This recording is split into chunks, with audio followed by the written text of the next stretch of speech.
Welcome back to Horn Takes, your Texas football and baseball talk destination. I am Sean Redfern. It is Wednesday.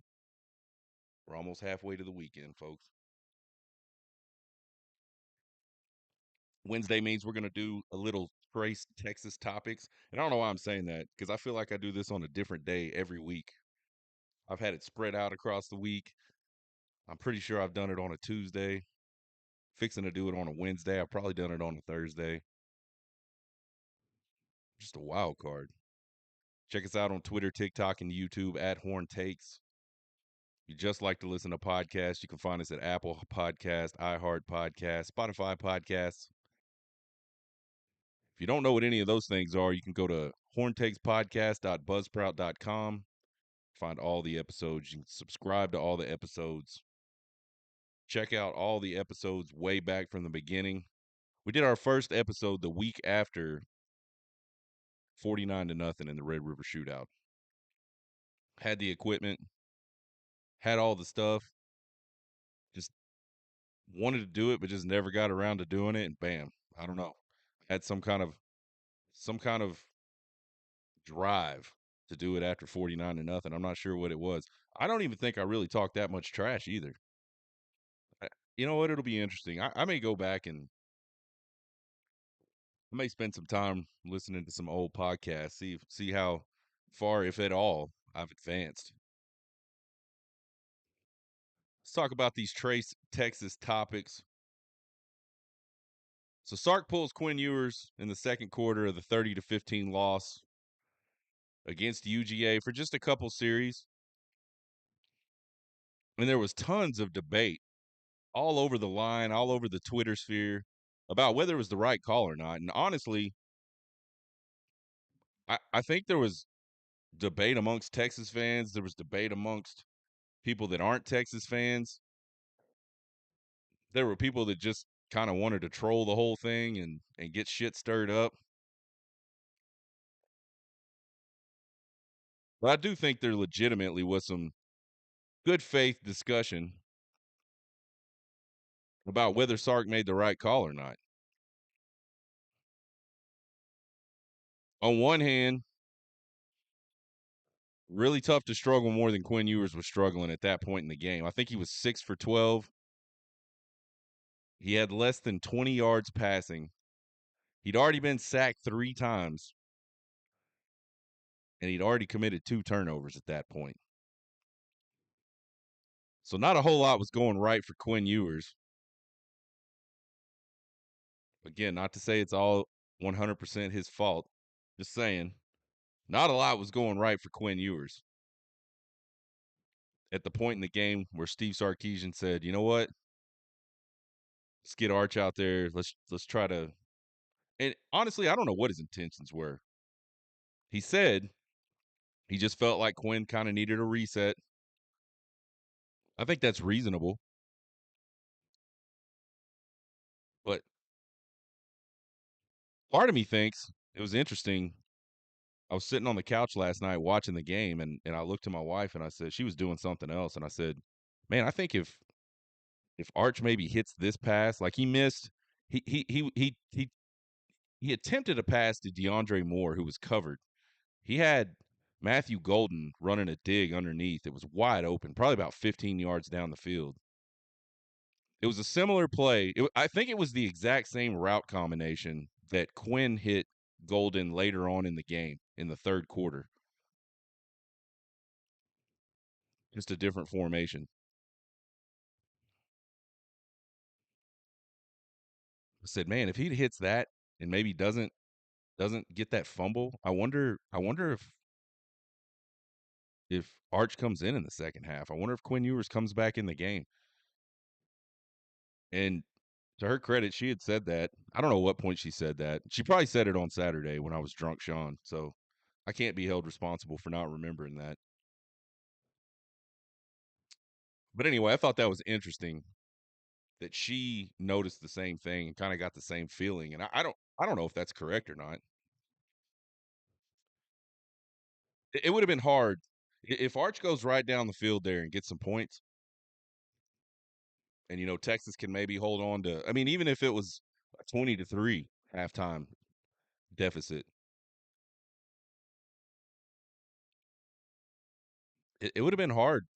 It would have been hard. And if he's completing passes, you know what I mean? Like not he just handed the ball off and someone ripped off a big run and we kicked a field goal or whatever. Like he's somewhat executing the offense. It would have been really hard for Steve Sarkisian to pull the plug on that and go back to Quinn.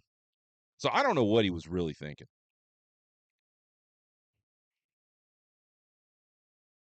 And then I think on the other hand, and this is certainly worth consideration, you risk kind of ruining some confidence. You know, whatever confidence Quinn Ewers had left at that point in the game, you kind of run the risk of of that going away.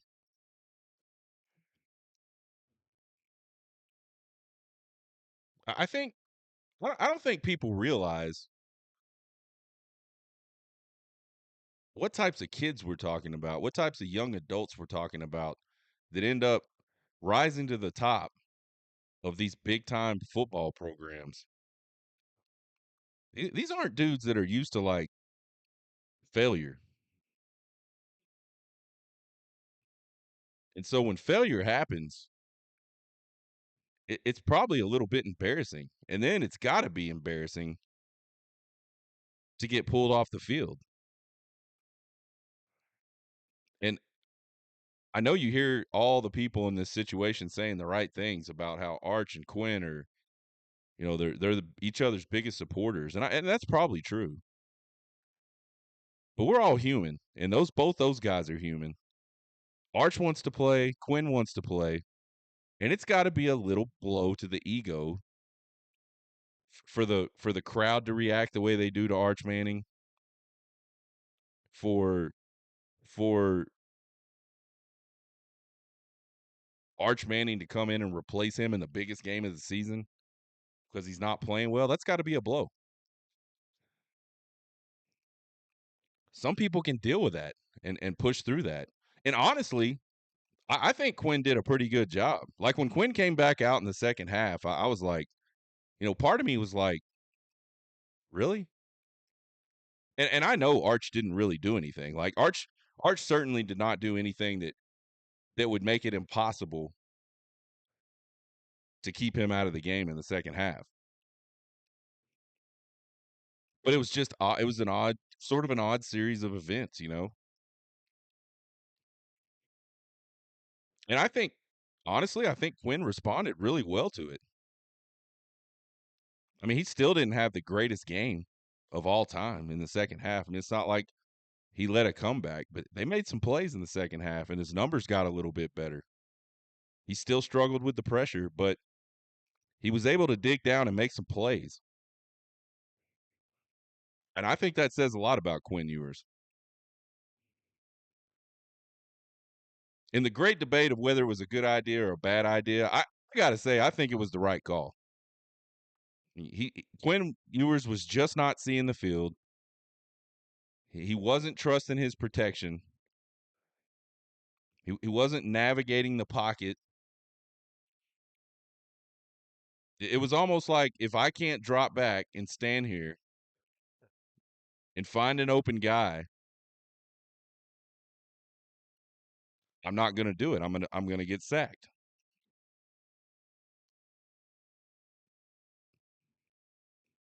And maybe part of that's some hangover from the injury. I personally think it's like a little bit of a mental issue about just the injuries he's had.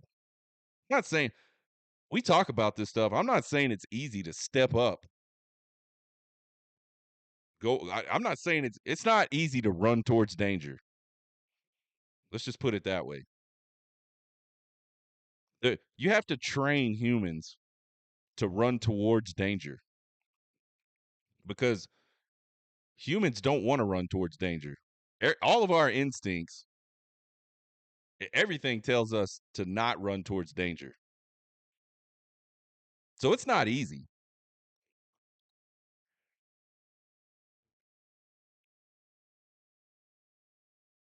He wasn't accurate with the football when he did make pass. I mean, it was frankly, it was like an absolute disaster for Quinn Ewers.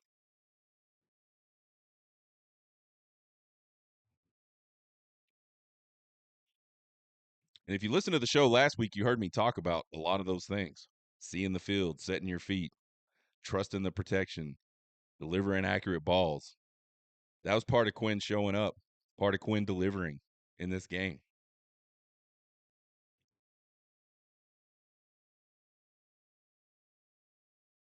I posed a question a few weeks ago on the show. And it wasn't based off of anything. It was just a question. Does Sark have it in his tool bag to pull his struggling starter? And we talked about that 2018 Alabama game, that national championship game against Georgia, where Jalen Hurts, really good player, starter in the NFL, went on to Oklahoma. I'm pretty sure he won the Heisman. If he didn't win it, he was there. He struggled terribly. About the same. Actually, it was probably a little worse, but it was still. I mean, there's levels to this shit, I guess, but it was bad, and Quinn's was bad.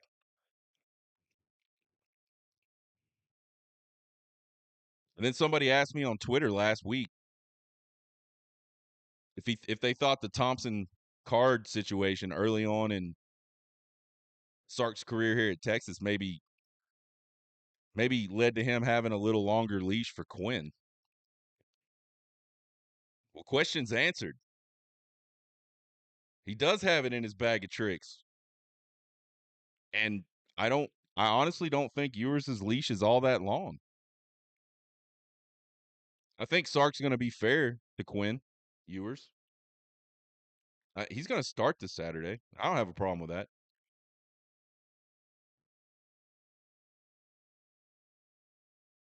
I didn't have a problem with him coming back in the game on Saturday night. I mean, I didn't go like, "Oh shit, we're screwed. Let's leave." I didn't.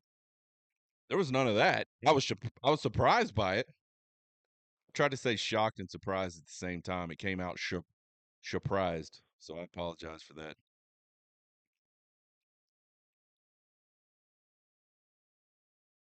I mean, honestly, I was shocked to see Arch Manning take the field in the second quarter, even knowing it was bad. But every time someone asks Sark about this, and I think that's what sparked my question and what sparked this conversation, or what sparked this person's question, rather, was the whole question last week about what would it take for you to replace Quinn Ewers? Like, what would it take for you to pull him off the field? And Sark didn't like the question. I don't necessarily blame him. But I thought it was interesting how many fans just really reacted to the question in a negative way. And I mean, to me, that's why you got two quarterbacks. You got three quarterbacks. That's why there's no position on the field, with the exception maybe of punters and kickers and field goal kickers, that you only have one. And that's the reason.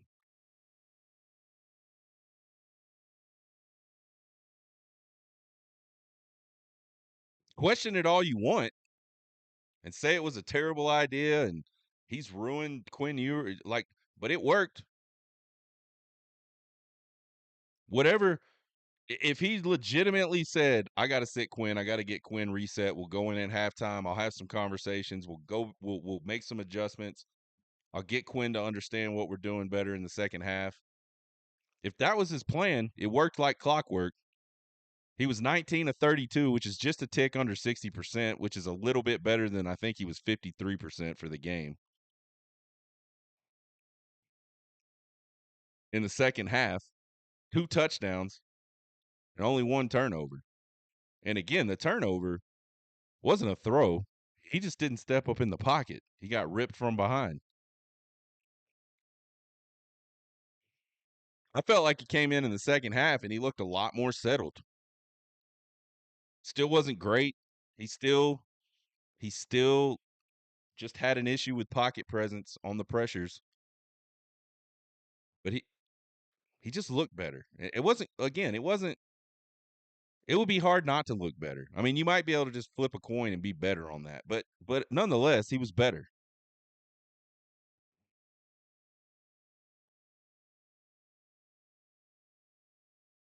So I think Steve Sarkisian appropriately used his second quarterback, someone that's played a lot of games this year, had a lot of reps this year. I mean, we see this all the time with running backs and wide receivers. Wide receiver drops the ball, wide receiver runs the wrong route, wide receiver gives up on a play. Usually his day's done. Running back fumbles the ball, misses a blocking assignment in the pass game.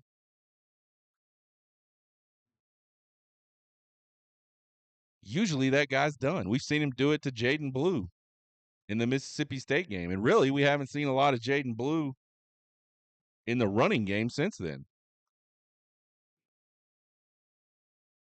So I don't understand why everybody gets so puckered up when someone does it with a quarterback. If if Nick Saban doesn't say, let's get Tua in the game, and maybe it wasn't Nick Saban, maybe it was the offensive coordinator.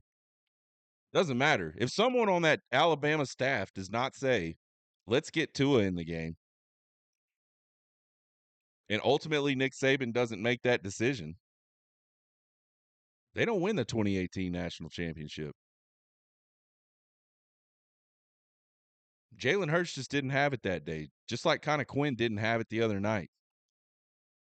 I do think what is the interesting question though is if Arch does something there in that second quarter with those two drives, do we see Quinn in the second half? And then what does that look like going into Vanderbilt? You got some that'll tell you this. They'll still tell you this is Quinn's team, and I'm not arguing that. I just think that's a. I just think that's a stupid ass argument. Like if the discussion is, do you play another guy if someone's struggling? Saying, oh, this is Quinn's team, that's missing the point. It may be Quinn's team.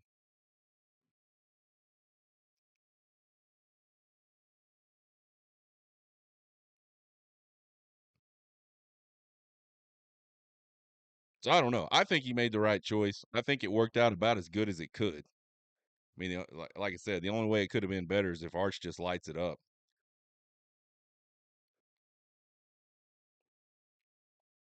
Then I think you got a problem. And then I think Steve Sarkisian has a really, really, really tough problem. He has a tough decision. You stay with your guy Quinn, who you've been supporting and been standing behind this whole time,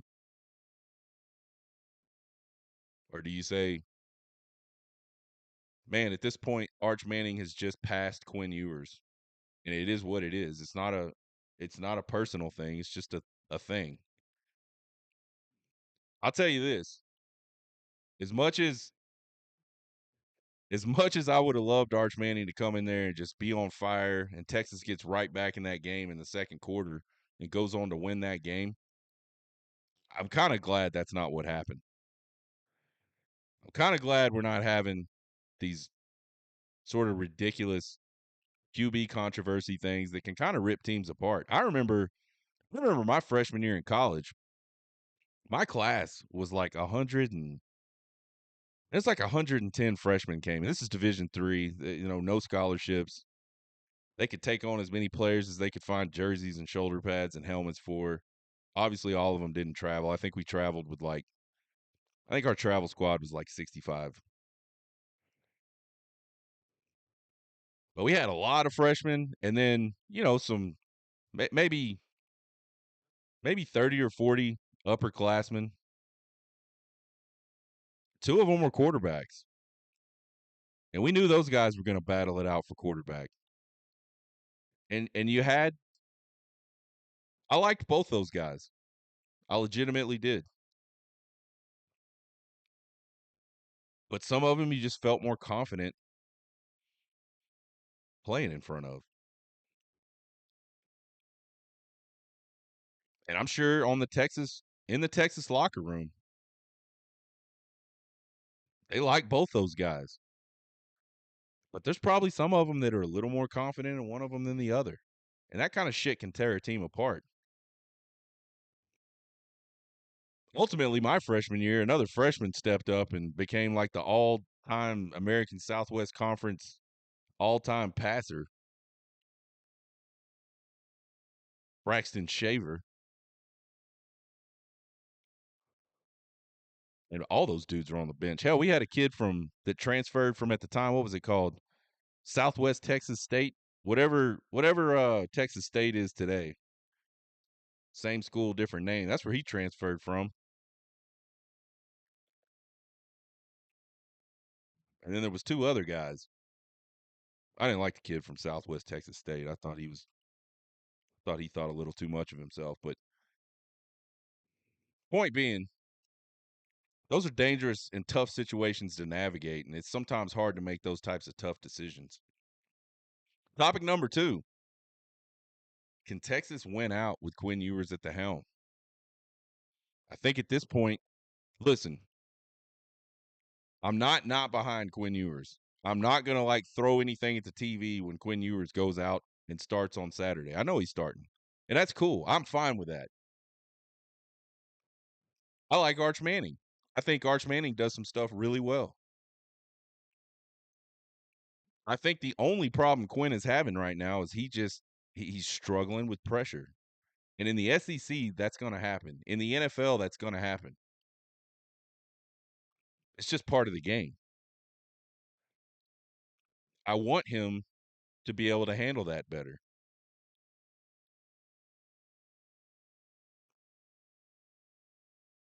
I think Quinn's going to have to forget Saturday ever happened. This week needs to be about Vanderbilt not looking backwards.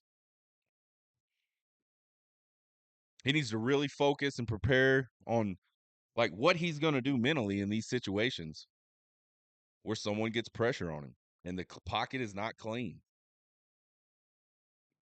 And you got to do some footwork to get out of it. I mean, Quinn is not like he's not like an amazing athlete, but he's also not like a statue. He can move a little bit.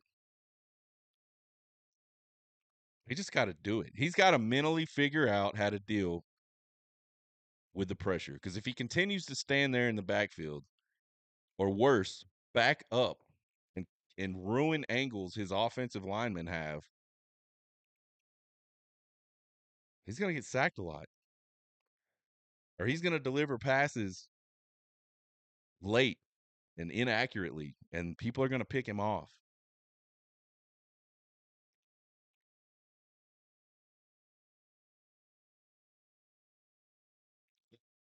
I don't know Quinn Ewers, and I don't know how they get him into a better state. They got to, and they got to do it quick. This schedule is not as easy as all these yokels on the internet and on Twitter want to make it out to be.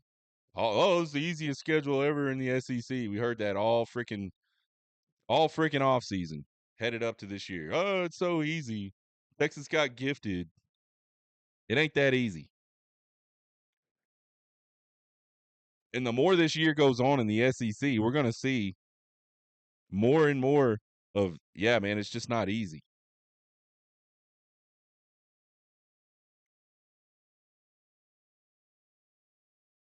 I think for me, if it was me, like I said, I'm focusing on I'm watching film and I'm talking to myself and I'm saying I need to step up.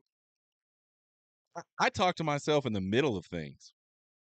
Like I would probably be talking to myself inside my mind. I'm not verbalizing this. I'm not audibly talking to myself.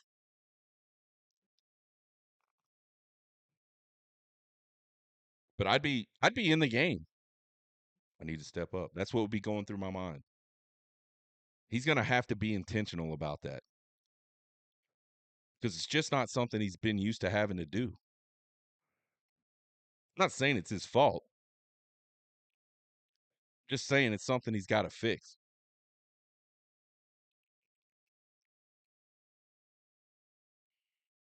If they can get that part of him fixed, yeah, I think they can win out. Quinn Ewers got a hell of a talented arm.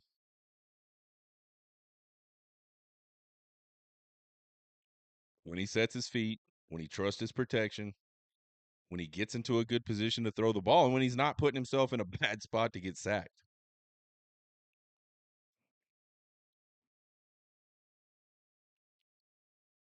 Trace, Texas topic.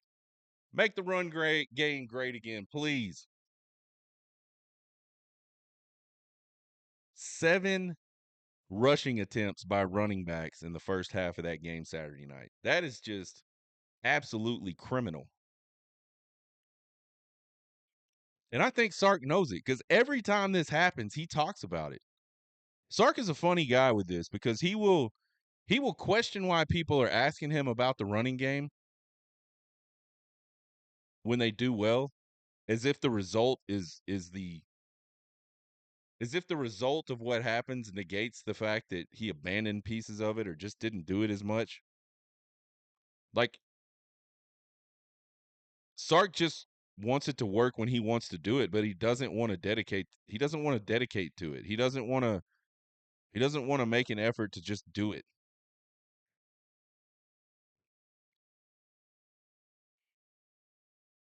But then he'll say after a game where there's no stats, yeah, we got to do a better job. We got to be more balanced.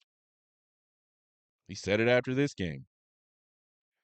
And honestly, I love Sark. I think he is doing great things for the Texas football program. But I'm getting kind of sick of hearing him say it and then not change its approach to anything.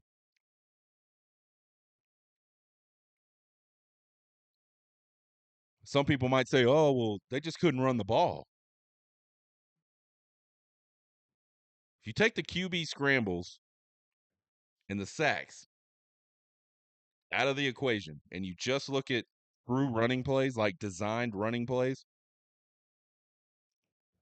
Texas netted a better yards per carry average than Georgia did in this game with their running backs.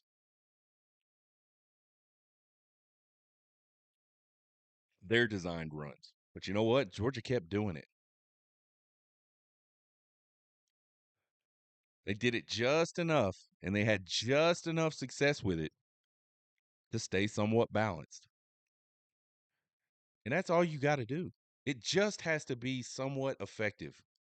And Texas's running game could have been somewhat effective Saturday night, and it might have changed the outcome of the game if he just leans on it a little bit.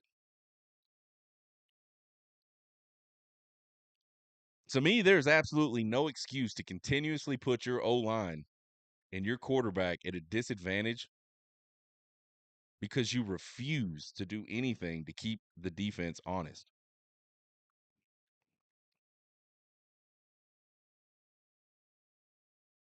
I mean, like Quinn Ewers in those offensive tackles, they were in a shooting gallery for 60 minutes.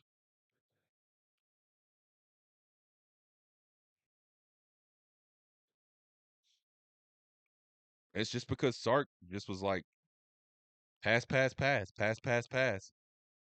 Oh, we didn't break a 40-yard run. We're not going to run anymore.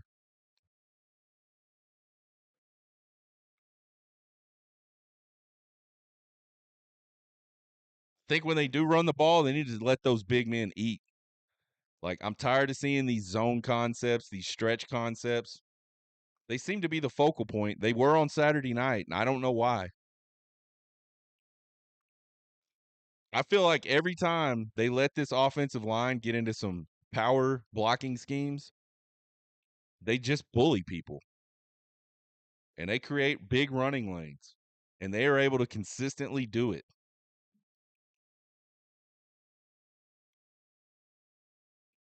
They're just not good at zone blocking. And zone blocking is hard. I never zone blocked in my life till I went to college. I got to college, they start talking about zone blocking. I said, what the hell's a zone block? What are we talking about here? I'm going to block a space? No, let me just block this fucking dude standing right in front of me. Just let me push this guy 5 yards off the ball. Why do I got to block space? And I understand the concept. It's an answer to all the movement and all that shit you see. The better athlete that you see in college football. I get it. I don't care. Tighten up the splits Eliminate those places for room for people to run through, and just let those big dudes lean on people. Go back and watch the game. The few occasions where they kind of got into some power blocking schemes, they were able to pick up yardage. The few drives where they actually tried to run the ball at all, they went and scored. It's not so much about the results of the running game. People don't get that. I mean, we're sitting here running play action and flea flickers and shit, and we haven't run the ball. Why the fuck would you do that?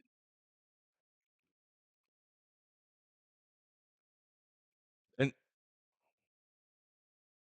Georgia wasn't fooled on the flea flicker. Well, no shit. We haven't run the ball. I wouldn't be fooled on it either. I think just like Quinn Ewers needs to get really intentional with his pocket awareness, his navigation of the pocket, Sark needs to get really intentional with himself about the running game. They need to incorporate it more. It needs to be more of an attacking power scheme, downhill, getting to the line of scrimmage quickly. And I get it. He's got a lot of speed at the running back position. You can utilize that.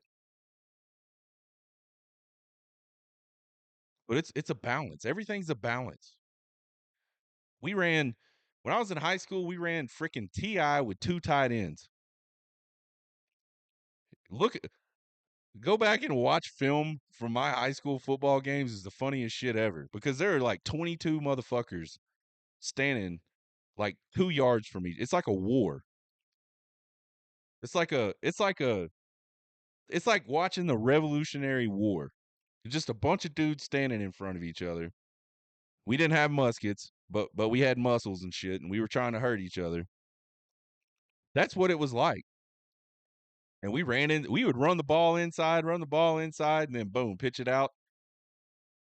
They weren't ready for it. It's a balance. Your whole running game can't just be handed off running sideways and try to beat people to the corner.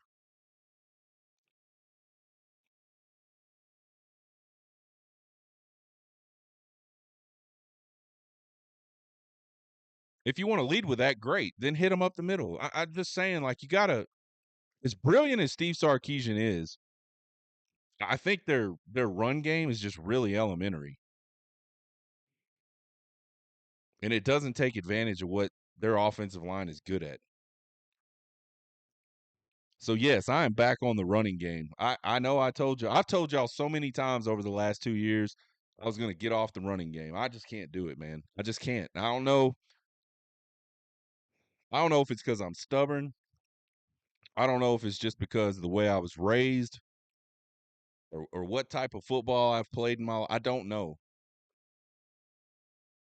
I just think this Texas offense could be so much better, so much more dangerous, so much more dynamic if he would just commit a little bit to the running game.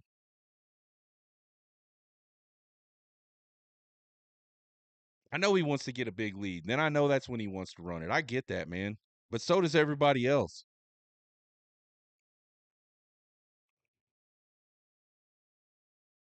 We said it yesterday or Monday or some shit. Sometime we said it this week. It's great to have a plan, but what is the plan when that plan doesn't work? And I do not feel like Steve Sarkisian has that.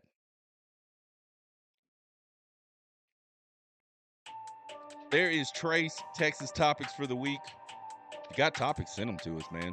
We'll be back Thursday. We'll do our Trace Ultra games for week 9. I haven't even looked yet. We'll see what's up. We'll do the deep dive on the Vanderbilt Commodores. See what that team's all about. You can find us on Twitter, TikTok, and YouTube at Horn Takes. Give us a subscribe. Give us a follow. Won't cost you guys a thing. We sure appreciate the support. You might like what you hear. I don't know. I feel like I'm pretty reasonable. Possibly somewhat entertaining. I don't know. Email me at horntakespodcast@gmail.com with all your questions, comments, concerns, and criticisms. I love them all. Getting there, baby. We're getting there. You guys have a good one. Get hooked.